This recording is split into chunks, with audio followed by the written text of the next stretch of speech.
Ah, the 1980s. I do like to talk about that era of Doctor Who quite a bit, don't I? There is a reason for that. When I was very young, I only really had VHSs of the 5th, 6th, and 7th Doctor. But it's also a goldmine for content. There's so much that happened in that decade to the show that makes for good videos. Why did it get suspended? Why did it get taken off the air? Why was Colin Baker cast? Why was there an entire season that wasn't made? But I feel like the most intriguing question is, how did it make it to 1989 in the first place? Now, there were many factors to that, but one of them is this man right here, John Nathan Turner. Far from a beloved figure, John Nathan Turner took to the helm of the show in 1980. Having already worked on the show in almost every role you can imagine since the 1960s, this was an in-house appointment, and this is someone that the BBC knew the show. When I say this figure is polarising, I can't think of anyone in the history of the show who's got more of a polarising set of opinions. Some people think he saved the show, some people think he contributed to its death. There is equal merit for both of those arguments, and we're going to look at it today. We're going to look at a timeline of John Nathan Turner's time on Doctor Who. What did he do to help? What did he do to hinder? And we're going to see what we come up with at the end. So let's talk about John's actual rise to role of producer first of all, shall we? So starting in 1969, he was on the floor crew for Doctor Who, all the way back when we were filming in Studio D. And his credits can actually go as far back as the Space Pirates. During the John Pertwee era, he worked quite a few times as an assistant floor manager.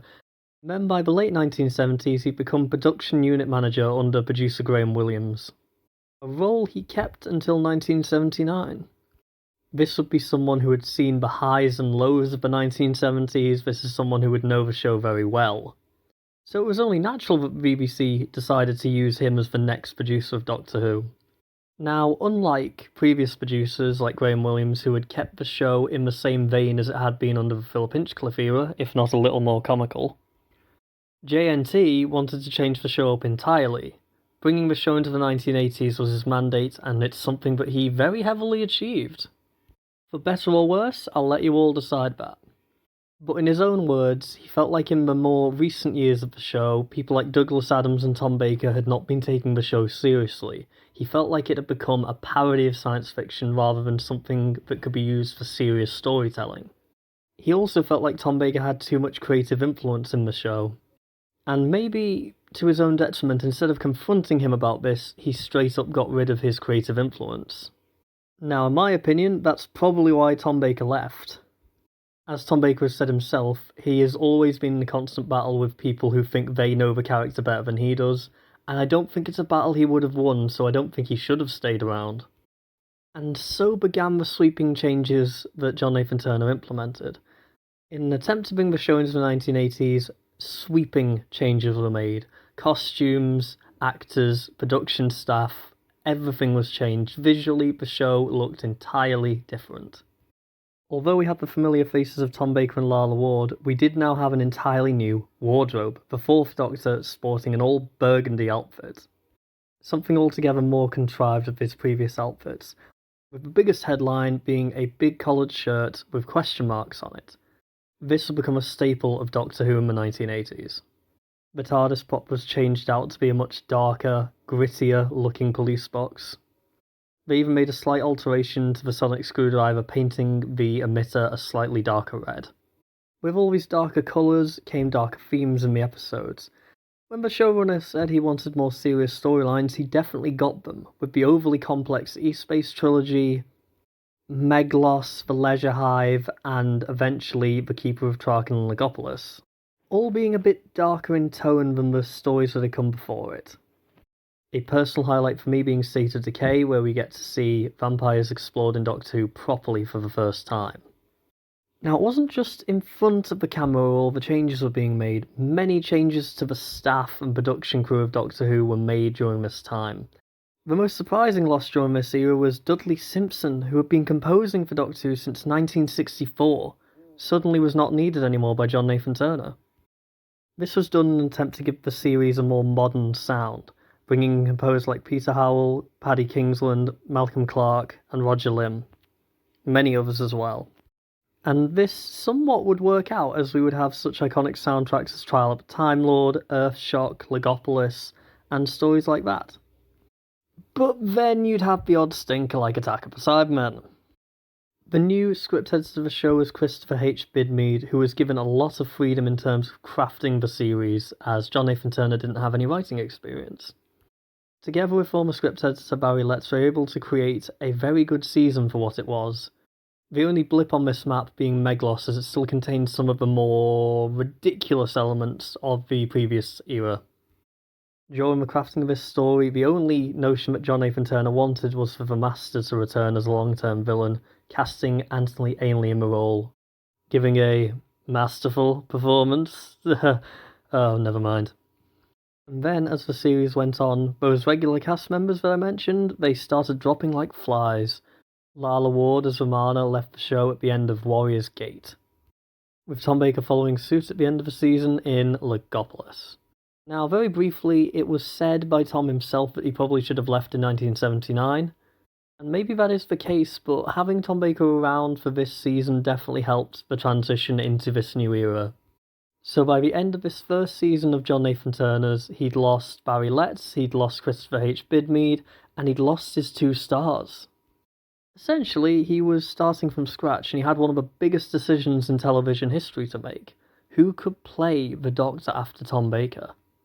Eventually, up-and-coming All Creatures Great and Small actor Peter Davison was chosen. Now, you could debate day and night about if Peter Davison was a good Doctor or not, but on paper this was a great casting. Someone who was in the public eye, someone who was quite young, and someone who did have a bit of a star profile about him after being in the aforementioned All Creatures Great and Small.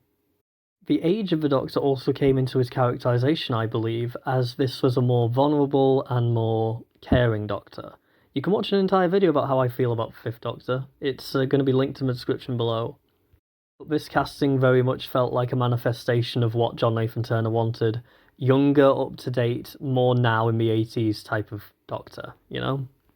Now this would also mark a seismic shift in the show, as over the course of season 18, the Doctor picked up quite a few companions. Firstly with Adric in Full Circle, then Nyssa in The Keeper of Traken, and then Tegan in LOGOPOLIS. So by the time Tom Baker left the show, there was something resembling a TARDIS team, the likes of which we hadn't seen since the 1960s. And with this dynamic, you needed a Doctor who was more giving than the 4th Doctor. You needed a Doctor who was going to listen to his companions and be more like a big brother figure, more friendly figure, than the unobtainable professor that the 4th Doctor was.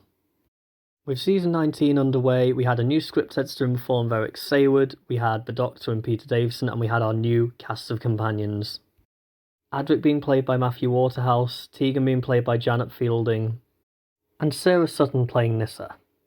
This series would continue with the darker nature of the script set up in season 18, and would even see a companion death in Earthshock. That more dramatic edge that John Nathan Turner wanted was definitely present in this season.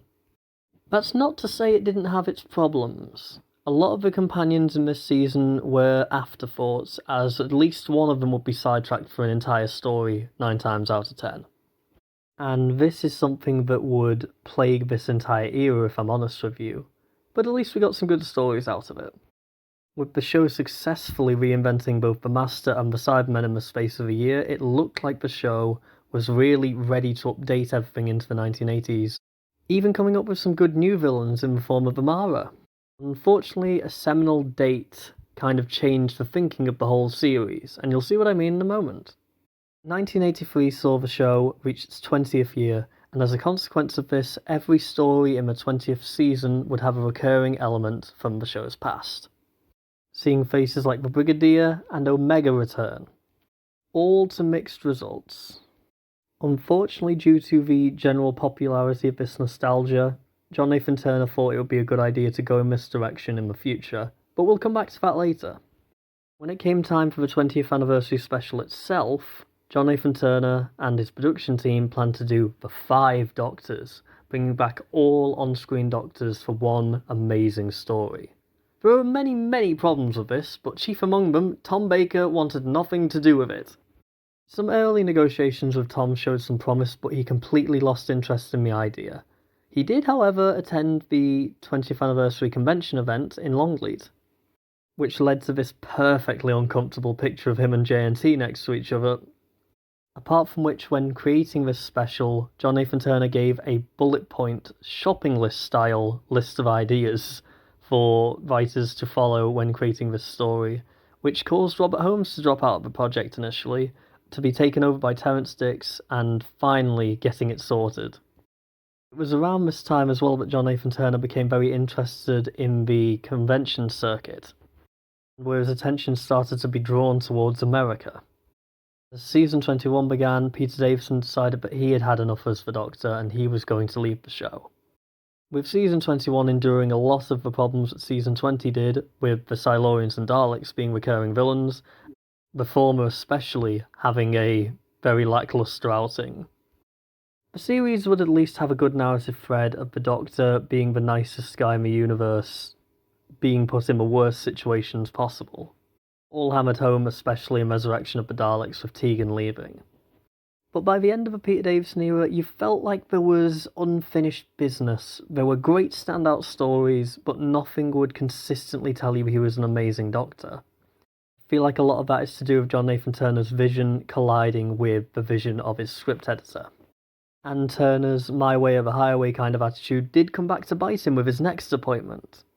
After appearing as Commander Maxwell in the Arc of Infinity and impressing John Nathan Turner, I kid you not, at a mutual gathering, Colin Baker was offered the role of the Sixth Doctor.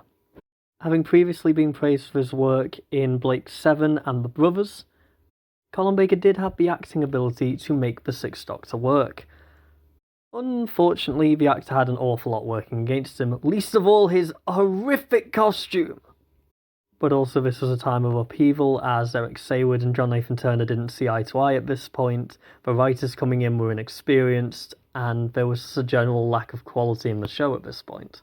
A lot of that can be whittled down to John Nathan Turner's decision-making.